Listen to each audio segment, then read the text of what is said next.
সংবাদপত্রের প্রথম পাতায় লেখা হবে তোমার পরে পাশবিক বলাৎকারের রিপোর্ট।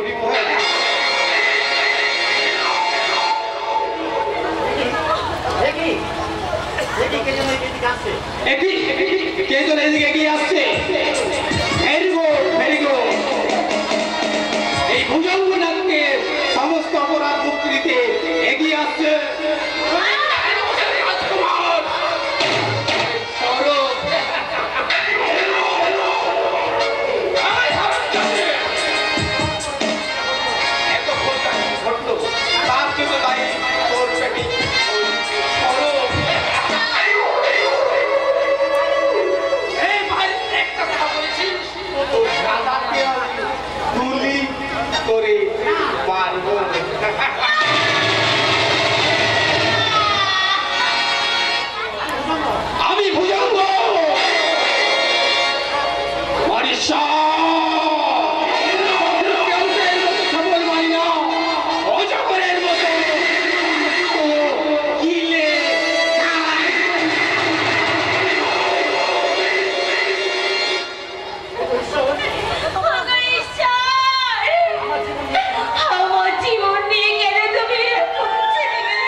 কথা বলেছিস তোর দাদাকে আমি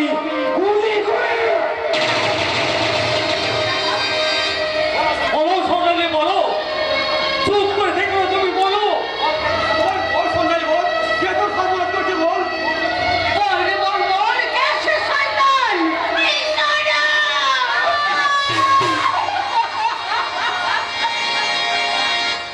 কি বললে সোনালি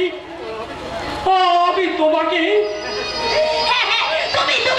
তুমি আমার সরকার সুযোগ নিয়ে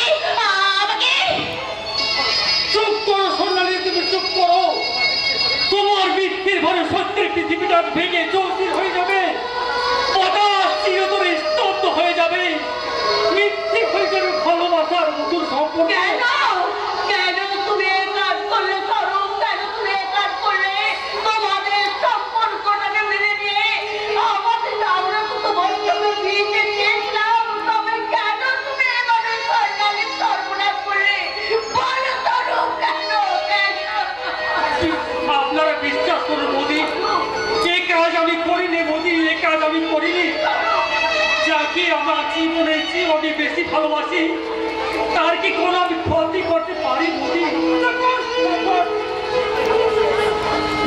ভালোবাসার দোকায় দিয়ে আমি সর্বদা চেষ্টা করছি কিন্তু না না আমার ঘরে এত বড় সর্বনাশ করে তোকে আমি কিছুতেই রেহা যাবো না আমি কিছুতেই রেহা যাবো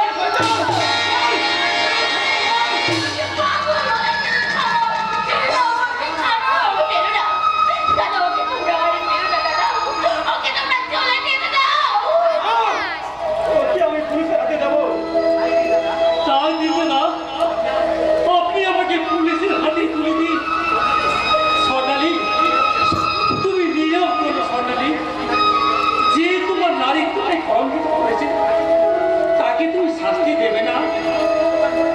তোমার মনের তীব্র জ্বালা মেটাতে এই জানোয়ারটার মুখে তুমি লাথি মারো সোনালি তুমি লাথি মারো ঠিকই করেছো সোনালি যে তোমাকে নিঃস্বার্থ ভাবে ভালোবেসে মহা অপরাধ করেছিল এটাই তো তার একমাত্র পাওনা হচ্ছে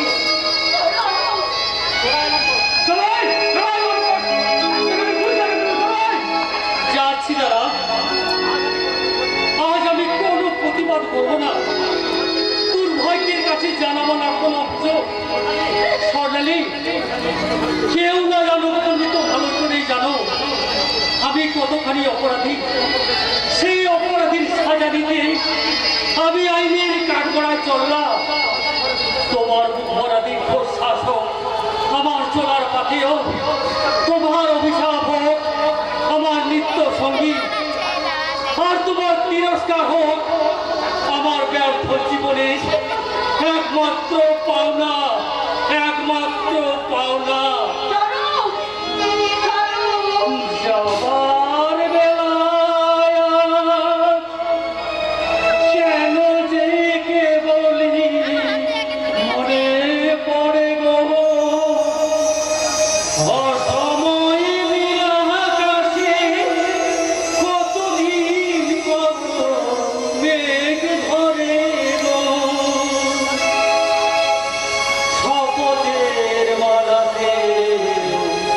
মাঝে মাঝে কাটা